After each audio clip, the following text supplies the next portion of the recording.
يبقى الباب الوحيد الذي لا يوصد هو باب الله.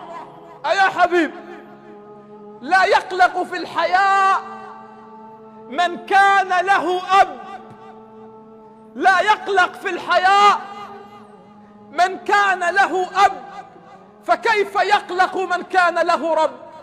الله لا ينسى دمعتك في الليل، لا ينساها.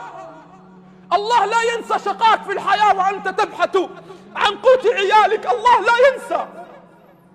الله لا ينسى سهرك في الليالي وأنت تفكر في سداد دينك، الله لا ينسى. الناس تنسى، قد تنام مهموم وجارك لا يعرف من أنت ولا يعرف بماذا تفكر، لكن الله يعرف، ولكن الله يعلم. ينام الظالمون، ينام الأغنياء، ينام السارقون في هناء وأنت تنام على ضيق وعلى ضجر، لكن من الذي يرى؟ ومن الذي يعلم؟